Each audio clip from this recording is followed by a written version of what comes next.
and gentlemen, welcome on in. It is the Saturday edition, because I'll be uploading this tonight. It is the Saturday edition of Fantasy Daily. We are here. It is Saturday, August 20th, 2022, and we are jumping into the AFC West show. So very excited. Thank you all for joining me. I, as always, am your host, NathanPaswell. Joining me here, you guys are on the YouTube show, or maybe you're on TikTok watching tomorrow's episode tonight, which is on TikTok. So if you guys follow me there at Fantasy Daily Football, check that out. You can also follow me on Twitter at NPaswell for all my absurd takes during the games on Sundays. So thank you all so much for joining me. I'm back, and we are getting right into the AFC West Outlook series. Continuing the series, we did the North, the South, the East on the show, and I saved the West for last. Now, this is the AFC West show, but we're not going to do, the wild, wild West that you're going to hear a million times this year, and I'm going to start a counter. Starting week one, I want to know how many times between ESPN and the NFL Network and all of them beat the dead horse on calling the AFC West the Wild Wild West. It's going to be painful. It's going to be brutal. Hang in there with me. I'll be hanging with you because you're hanging out here on Fantasy Daily. We got some quick points today. We got some quick questions. I'm going to jump right into my first quick question because this is always a fun one to me. It's something that I get asked quite a bit, to be honest, when it comes to Instagram or TikTok or whatever it may be. Maybe if it's somebody I'm talking about in person, and they're like, why are you doing this? The question they always ask me is, why are you doing this? What makes you qualified to do this? I always found it a funny question. Now, first and foremost, we live in the technology social media age. If you love doing something, that makes you qualified to do it. Go out and get it. Don't listen to anything besides that. But at the same time, let's talk about why I'm qualified to do this. For the last 10 years, I've been hopelessly obsessed with fantasy football. I've dived into a lot of different data, a lot of different, outlets. I've, been a big fan of different outlets that actually cover fantasy football and stuff like that. And I always thought that there was a lot of outlets out there that were painfully bad at this. And I was giving people advice. They were winning their fantasy championships. I was winning fantasy championships. So I said, you know what? Why don't we try this? But that's why I did it. I think my brother Dan makes a good point. He's always here. He's kind of ugly, so he's got a lot of time to do spreadsheets. You guys are out enjoying your summer. You got ladies, you got homies. You're going out, you're getting drinks, you're whining, you're dining, and then in the morning, you wake up, you come see Fantasy Daily. He wraps up all the stats for you. That way you're whining, you're dining, you're winning, you're grinning. Life is good because you got fantasy football and some good stuff going on. So everybody, thank you so much for tuning in once again. As always, we are going to roll right into the show today. Goddamn motorcycle in the back. Man, shut up! See, he's out there enjoying it. He gets to enjoy the day. He gets to go out, hang out, enjoy the sun on his motorcycle while I dive through these stats, make sure that we're ready to go. Then in the morning, he wakes up, he watches some Fantasy Daily. He's ready to go for fantasy football season. He's ready to get these W's. So let's get right into my only quick point today. If you guys checked out the AFC East show yesterday, good show, but there's one big problem that I didn't notice until the end of the show, and actually John Landry, the lead analyst, who has been off this week, he's the one who actually reached out to me and was like, in your Miami Dolphins section, you talk about Elijah Mitchell and Chase Edmonds quite a bit. It is not Elijah Mitchell who went over there. It was Raheem Mostert. So Raheem Mostert, Elijah Mitchell, I got them mixed up in San Francisco quite a bit, so I made the error yesterday, said Elijah Mitchell one thing, and just kept going on and on and on with it. So Elijah Mitchell is not Raheem Mostert. Whatever I said about Elijah Mitchell on the Miami Dolphins part, literally just put the name Raheem Mostert in there because that's who I was looking at, that's who I was thinking of. So let us move right on into the actual analysis because we have a ton to cover. We have all of the AFC West teams. We got the Chiefs, the Raiders, the Broncos, the Chiefs, the Chargers, the Raiders, the Broncos. Sorry, it's like a script that I got to read over in my head. So let us start first and foremost with the team that we talk about probably the least and probably the most in this offseason, and it was because of the wide receivers. So if you guys missed the wide receiver sleeper show or the draft or pass series, go ahead and check those out because we talk about the Kansas City Chiefs wide receivers on there a lot. I feel like that is a big topic for a lot of teams this year. NFL Network just released their top wide receiver division, locker rooms in the league, and the Bengals were number one. So this is another, team that has a lot of wide receiver questions, and you can't really just solidify them to the top like you can with a team like Cincinnati. So there's a lot of different implications here on this team that I'm very worried about, but I'm also very excited about because there is a vacated area here without Tyreek Hill. Obviously, you still have Travis Kelce. Travis Kelce, Patrick Mahomes, they're going to keep being who they're being. Just keep rolling on with them. Now, as far as Patrick Mahomes goes, like I always say, be very, very wary in how you're drafting your quarterbacks, especially come this week. Now, we're getting into the draft week. We're going to have a very big draft week segment this week. Going to be pumping out a lot of shows. I might even do more than 7 shows this week because we're building up to draft day. And this draft weekend is super, super important. So if you're on TikTok, you're new to the show, whatever it may be, we try to get you ready for the draft, and then when the season starts, that's when we deep dive into analysis. But we want to get your structure set up. We want to get you set up to a point where you're going to really be able to, feel good after the draft, feel good going into week 1, and have a good enough structure to get to that place where you want to be later on in the season, where you can look at stats and start making some fine-tune adjustments. So, Patrick Mahomes, Kelce, be careful where you're drafting them, but they still have the tremendous upside that you love. Me personally, I'm not taking Mahomes or any quarterback really. I'd rather much have a Matt Ryan in the 15th round and stack my roster with wide receivers and running backs. So the real topics here are going to be the running backs and wide receivers. So let's first and foremost move on to the running backs. Now, the first name that we're going to talk about is obviously Clyde Edwards-Helaire. Now, if you follow the show, you guys will know that I've never really been a big fan of Clyde Edwards-Helaire, except for the hype when he was coming into the draft. When he got drafted by Kansas City and Andy Reid, I was very excited. I was like, oh man, here's an Andy Reid running back where he wants to run him the ball and he's spending this kind of draft capital. This is going to be great. I don't think that Clyde Edwards-Helaire returned the value that Andy Reid was expecting to see, and that's why we now have Ronald Jones on the team. So obviously my Clyde Edwards-Helaire, dislike will continue within fantasy. I like Clyde Edwards-Helaire as a player. He's very, I like the way he plays, but as far as fantasy, he's not going to return that value to me, so I'm not looking at him. Like we said last year a bunch of times over, Clyde Edwards-Helaire has never topped 21 points in fantasy football. Actually, I think he did it once last year, and we celebrated on the show that he finally did it. And as a running back that you're drafting as a running back too, if he's never putting up those numbers, his consistency is not coming. So me personally, I believe that the Ronald Jones addition in Kansas City was not accidental. I do believe that Rojo has a chance to become that running back that Andy Reid really wanted, giving Clyde Edwards-Helaire more of a kind of accessory role. Maybe they put him in the slot a little bit, maybe they move him around a little bit, kind of confuse coverages. But as far as Clyde Edwards-Helaire and Rojo go, I don't want any part in Clyde Edwards-Helaire. I want Rojo as far down in the draft as possible, because I do believe that his upside is pretty good, and he could kind of give you that consistent, not a, number 1 running back, but maybe he can give you some David Montgomery weeks. He can kind of give you that flow. So I do believe in Rojo. I really like the potential of Rojo kind of, solidifying himself as that running back in that offense. And I do believe the writing is on the wall there for Clyde Edwards-Helaire, especially when it comes to being Andy Reid's running back.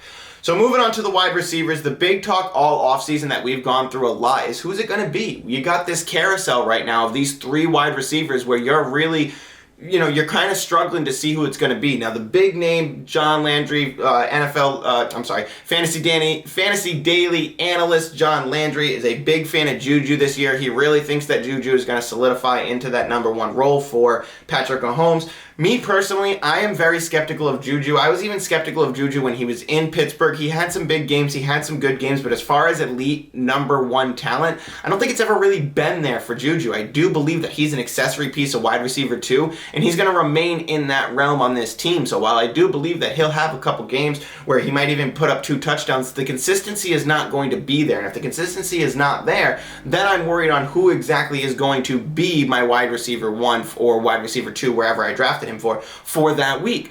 So me personally, a lot of the wide receiver issues in Kansas City come down to draft price. Now, I do believe that Juju is still going around the 8th or 9th round, so it's not a terrible draft price for him. But for the players that I can get in the 8th or 9th round, I'm never leaving the draft with Juju, ever. Every mock draft that I've done, Juju's there. I basically passed him up because I really don't want any part in playing this roller coaster with them. So moving on.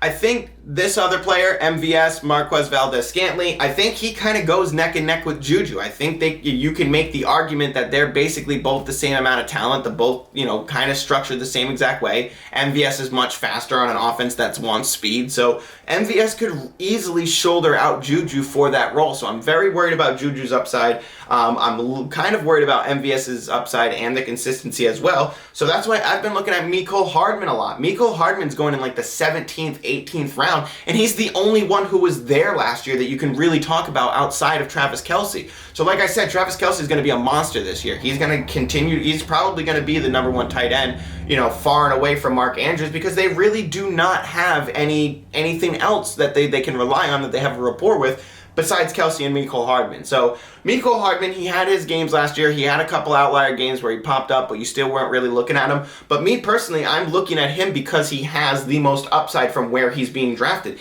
He's being drafted at the end of the round in the 17th, I think around like 190 something. And he has the potential to be the number one along with Juju and MVS. The only thing is you're not paying a 9th round for him. You're paying 8 rounds later, which is a huge difference. That means you can pick somebody up on any given week, if you have Mecole, drop them the next week and not feel bad about it because you got them way later on in the round, and you're probably going to find somebody on the waiver wire anyway, which is why you stay tuned to Fantasy Daily. Follow me, all that stuff. Like I said, you got to stay tuned because we're rolling this season. We got a lot to cover, and things change every single minute, so you got to be like water. Moving on from the Kansas City Chiefs to the Los Angeles Chargers, we got quarterback Justin Herbert, we got running back Austin Eckler, wide receivers Keenan Allen and Mike Williams, and newly acquired tight end Gerald Everett. Now, Justin Herbert, he is appropriately draftable for where he is going. So there's not much I'm going to say about him. All the things that you feel and you think about Justin Herbert, you can probably continue to run with that. His upside is there. He could finish as the the quarterback one, but he needs rushing upside in order to do so, so I don't believe he will finish there. But for where he's going in around the 7th, 8th round right now, I do believe that it's appropriate. As long as you have the draft structure you feel good about. You feel good about your running backs, you feel good about your wide receivers, maybe you got a tight end. That's when I'm looking at Justin Herbert. Besides that, everything comes down to structure. So you're going to keep hearing me beat that horse of structure going into this draft week, because I feel like every single team that I look at throughout the offseason, when somebody comes up to me and they're like, can you review my team? I'm looking at the top 3 picks that you made and going, man, you really screwed the pooch on this one, and then later on in the draft you were chasing people. You know what I mean? So I've had one person who came up who got Mahomes in like the 4th round, but he drafted 3 wide receivers straight and his running backs were abysmal. It's not a playoff team to me, my friend. Running backs are extremely, extremely critical, and if you're drafting off of excitement in the first few rounds, you're not structuring your team, you're going to have a bad time later on. So Justin Herbert, appropriately draftable. I love him. Austin Eckler, absolute monster. Austin Eckler also has a fantasy football show. If you guys haven't checked that out, his show is elite. Austin Eckler is great. But he's an absolute monster. Must have mid-first round pick, something like that. Maybe late first round, depending on your league size. But Austin Eckler, must own. Love him. Moving on to the wide receiver, we got Keenan Allen going later in drafts than I expect, and I love it. I love it. Keep sleeping on Keenan Allen. He has always been a player who has kind of a shifty first half of the year, then explodes in the second half of the year, but now he has Justin Herbert full-time. Another year in the offense, another year with Keenan Allen. I do believe that Keenan Allen is going way too low for where he should be drafted, and I am really excited that it continues, because there's been a few mock drafts where I've drafted running back, wide receiver, and then Keenan Allen comes back to me in the 3rd round, and I get Keenan Allen as my second wide receiver. That's insanity. So love that Keenan Allen's going that low. I definitely believe that if he's in the 3rd round and you're staring at him, he is the number 1 pick in the 3rd round. He should be a 2nd round pick, but I love where he's going. Moving on to Mike Williams himself. He has great potential. Now, if you follow the show, you know that last year I was all about Mike Williams. I was really about saying that, he's the wide receiver. He can be wide receiver 1 in fantasy football. Obviously, he's not a wide receiver 1 because you got Keenan Allen. But he could be a wide receiver 1 as far as fantasy stats go. So I was over the moon about Mike Williams. He started off so strong and he had the chance to do it, but he kind of teetered off into that wide receiver 2 flex role. But I do believe that he has the same potential this year and that consistency to do that. So I do believe that Mike Williams, you should keep looking at him as a high, kind of where you're looking at the Adam Thielens, the Jujus in that round. Mike Williams going like 2 rounds later, you can scoop him up and kind of get the same, value that you would have gotten in a 5th or 6th round player. So very excited for Mike Williams, and if you have the luxury to draft him somewhere in your flex, I think your team is going to be extremely hard to compete with because of the values that you get at your picks.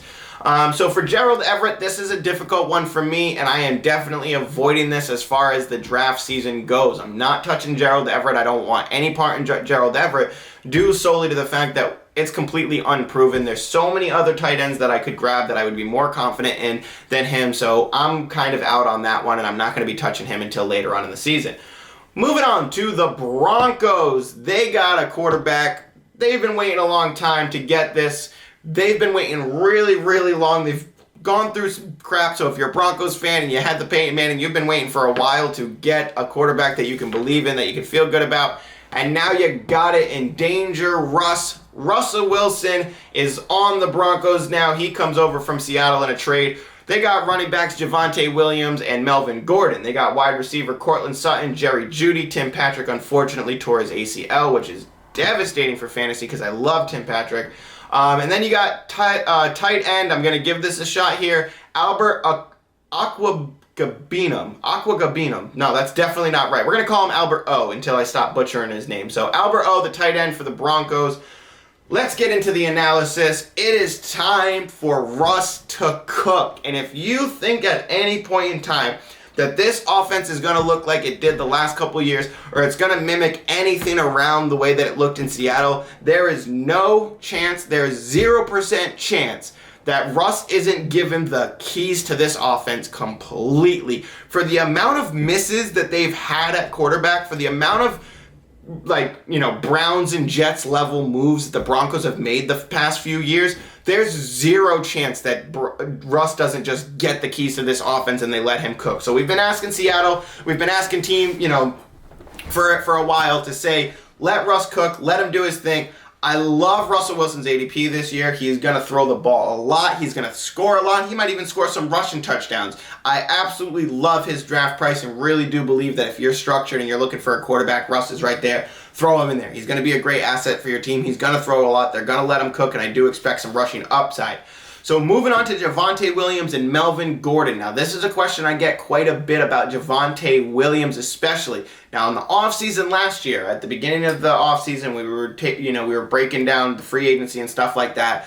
I expected Melvin Gordon to go somewhere else. I thought that Melvin Gordon had played well enough for him to go get a job somewhere else, but the Broncos wanted to retain him. Now, they signed him on the deal that I believe is just like $4 million, which isn't a crazy amount of money for a running back, but at the same exact time, it's enough to say, we're going to be using you. You are not here just for a backup accessory role. So last year we were talking a lot about how Javonte Williams is going to be a running back 1 this year, and I firmly believe that going into the offseason, that he was going to be a running back 1. The only problem is they retained Melvin Gordon. Now, if anybody thinks that Melvin Gordon is going to come in here and get shoved to the side so Javonte Williams can get the full amount of the work, I don't see it. I really don't see it. I think it is going to be much of the same, especially with Russell Wilson there. You're going to see the rotation. You're going to see drives structured just to them. Maybe Melvin Gordon's the blocking back a little bit more, but he gets the whole thing. So if there's a dump off, it goes to him. If he's on the field, he has the opportunities. And I do believe that that is going to be your problem, is the snap percentage count. So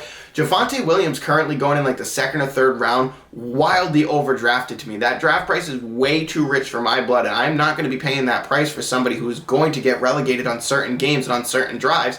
And if Russell Wilson is cooking, you probably don't have him in until the 4th, later on in the game, and then you're wishing for garbage time. So I do like Javonte Williams, but I do believe that there's too many factors around him that are going to lead to him becoming a running back 2 or a running back 3. And it's going to hurt. So it's going to be difficult for me to trust either Javonte or Melvin Gordon. I do believe Melvin Gordon himself is going wildly undrafted as somebody who can probably be the goal line back for Russell Wilson. So it is going to be kind of, a wait and see game for that, but way too rich for my blood, and I do believe that it is going to be much of the same for that. Moving on to wide receiver. First of all, let's talk about Jerry Jeudy, because he was at the beginning of the offseason the consensus number 1 wide receiver for Russell Wilson. Now, he's the field-stretching DK Metcalf type. He is going to get work. He's going to get a lot of work, but I do expect him to be the wide receiver 2 in this offense. I am over the moon about Courtland Sutton. He was one of my wide receiver sleepers on the Sleeper Show. If you guys haven't seen that, go back and check that out. It's a good show. But I was over the moon about Courtland Sutton and his potential to become the Tyler Lockett type in the Broncos offense with Russell Wilson. And I do believe it is basically inevitable. We are hearing a lot of hype about Courtland Sutton and Russell Wilson coming out of camp. On the Sleeper Show, we talked about him a lot. I break him down a lot more for his potential to be Tyler Lockett, but I do believe that it is almost inevitable that Courtland Sutton becomes that player for Russell Wilson. He's going to get peppered with targets. He has the talent. John pointed out on the show that he is actually bigger than Jerry Jeudy, so there's kind of a bump up there as well. So Me personally, over the moon about Courtland Sutton, and I really cannot wait to watch these two play together to see if it comes to fruition. Moving on, tight end Albert O. He is going late in drafts. He could be a steal, but I do not trust the consistency. That is a big, big problem to me. You're going to hear me talk about it all along, all year. The rule of necessity, consistency is king. Those are the two things that you're worried about. Those are the two things that you're looking for. A lot of players go out looking for upside and high upside players. You can do that later on. But if you're not structuring your team, you're going to be clawing for wins. And if you're clawing for wins, you're not going to playoffs. And if you're not going to playoffs, you're not getting a championship. And if you're not getting a championship, you're a nerd. So anyway, moving on. From the Broncos to the Raiders. Now, I saved a large portion of this show, almost 10 minutes of this show, literally just for the Raiders, because I believe that all the hype throughout the offseason has gone to the Chiefs, the Broncos, and the Chargers for this. The Raiders have done more. The Raiders look better on paper. The Raiders have the solutions that they were lacking from beforehand. Now, if anybody wants to drag Derek Carr, so let's cover the roster real quick in case you've been living under a rock. They got quarterback Derek Carr, they got running back Josh Jacobs, they got wide receiver Devontae Adams, Hunter Renfrow, and they got tight end Darren Waller. On paper, that is an unstoppable offense. The problem was last year, the offense could perform, and then the defense would fall apart. The defense would constantly put Derek Carr on the field. So Derek Carr had upside, but the game structure was completely away from him. Now they have Josh McDaniels. Not only do they have Josh McDaniels grabs Patrick Graham from the New York Giants, the defensive coordinator, bring him over there. So now you got a little bit of chemistry with Josh McDaniels, Patrick Graham reunite with each other. And Patrick Graham has a team mentality. He doesn't have a John Gruden mentality that they had, the way that or Del Rio, whoever it was, the way that they were coaching before. This is a completely new system. The players have already been talking about it in Las Vegas.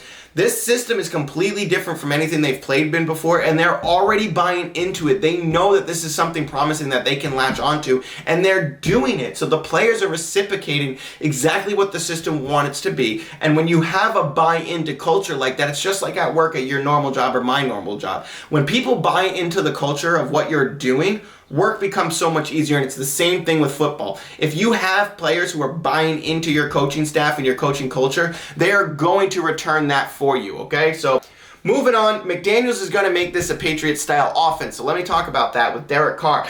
Derek Carr is going to get a ton of opportunities to throw, but he's also going to get a ton of opportunities to be the field general. Now, when I say that he's going to be the field general, I literally mean he's going to be a Tom Brady, Mac Jones. They want him to run the offense. They want him to activate slide protection. They want him to act, audible. They want him to play hot route. They want him to do all that stuff that, me and you don't know how to do in Madden. They want him to do those things because that's the way that Josh McDaniels runs an offense. That's the way that it was in New England forever. That was the reason why you were able to change game script every single week, and it worked.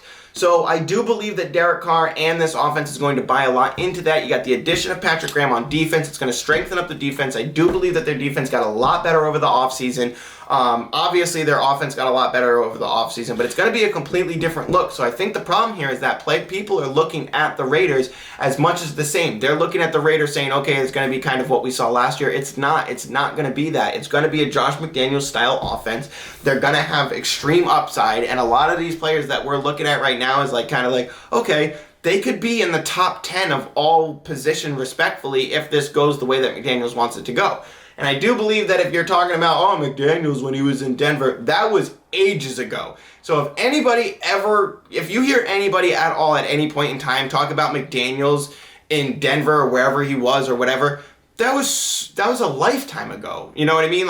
There's children that were born that are in school now doing stuff when that happened. So that literally means absolutely nothing to me. It's like people saying that Belichick was a bum before he got to New England because he played for the Browns. That means nothing. That was ages ago. That's completely different. Teams can always turn it around with different things. So silly things like that, you got to be able to analyze what's going on. You got to be able to be like water, like we always say, constantly changing, constantly moving. So let's move on to the wide receivers, because they gonna catch a lot of touchdowns. Now, obviously, if you guys follow the show, you know Devontae Adams is my guy. I love Devontae Adams, loved him for a long time. But I have just Adams and Renfrow in this section because I do believe that they are the people you want to hyperfixate on coming into draft season.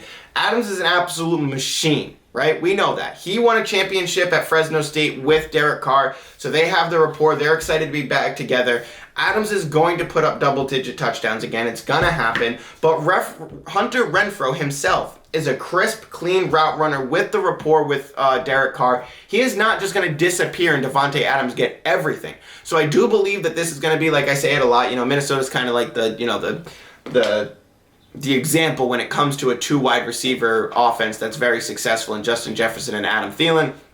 But I do believe this is going to be kind of like that, where you have the Devontae Adams who's constantly getting it done. Then you also have the Hunter Renfrow who is, he has upside. He's going to be the Adam Thielen player. There's going to be weeks where Hunter Renfrow finishes with a better total than Devontae Adams. So I love Hunter Renfrow. I think that people are really, once Devontae Adams got there, they're kicking him aside. Like, he's not going to be worth much at all. I believe that Renfrow could be more valuable than Waller at the end of the season, and I like Waller a lot going into this season. So moving on to that, let's talk about Darren Waller, because I'm all about him and his draft price, but be prepared to have down games, because Darren Waller exclusively just about was a pass catcher with slight blocking before we got into this year. Now, this is Josh McDaniels' offense. Josh McDaniels had Gronk a lot, okay? Josh McDaniels is going to use Darren Waller in that role, so he is going to block a lot, but meaning he is on the field a lot as well. So a lot of people like to hear, oh, he's going to be blocking, so he's not going to be pass catching. It doesn't matter. If he's blocking, he's on the field. If his snap count goes up, his opportunities go up. Plays can break down, right? So we're going to talk about how plays can break down right now when we talk about this guy right here, Josh Jacobs, baby. I do believe, after breaking down this show and putting this show together for you, I don't think I've given Josh Jacobs enough credit, because the more I tried to put together this show, the more I realized that we have a potential heavy hitter sleeper on our hand here. Now, I'm not going to put him on the sleeper show because this could easily backfire depending on how the offense is run, but I do believe that with Josh Jacobs, he has the potential to form into a James White role for that offense, where it creates opportunities for him to get the dump-off passes, creates opportunities to put him in the slot, creates opportunities for him to run the wheel route that puts him into position. So I'm going to show some examples here real quick. So we're going to be actually popping up a couple James White examples. So boom, of course we're in Super Bowl 51. Of course we're going to talk about that. So James White in Super Bowl 51, of course. Brady goes to make this pass. You see White in motion here. Brady's first read is to Edelman, but the defender's got him. He's draped on him. So Brady goes, okay, where's White? Boom. Finds the drop-off. There they are. There's the touchdown pass for it. So that's almost a dump-off safety route. Now, obviously, that was James White's route, so not the best example, but at the same exact time, that was the dump-off. His first read was Edelman. That's where he wanted to go. Couldn't do it. He's about to get rushed. He's about to get sacked, as you can see. They're bringing the edge rushers. They're coming in hot. Brady's got to make a decision.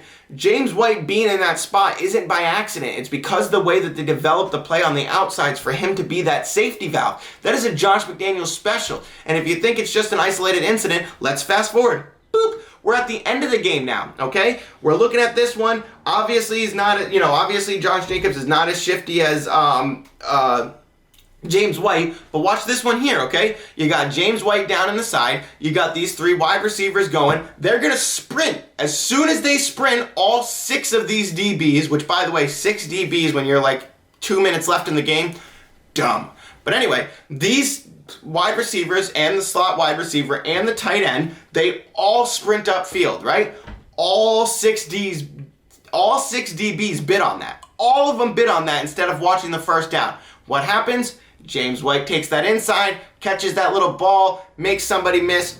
There's a first down. These are Josh McDaniels designed plays. This isn't a Bill Belichick thing. This is Josh McDaniels stuff right here. These are offenses that he loves to run. He loves to have that safety valve right there.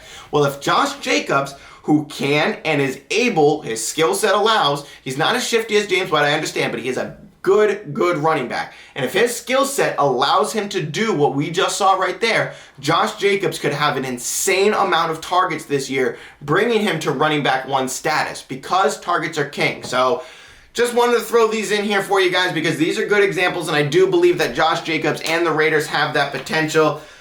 And that's the show, everybody. So everybody, thank you so much for tuning in with me again. We hit it right on the 30 mark, which was nice. I appreciate y'all staying tuned. Everybody on TikTok who was watching me, thank you so much for tuning in to tomorrow's episode tonight.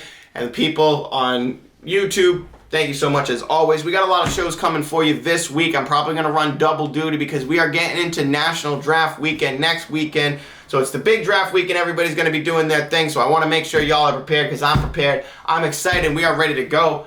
Everybody, thank you so much for joining me. Enjoy the outro. Enjoy your week. And I'll be here pressing the numbers hard and making sure that we're ready. Take care.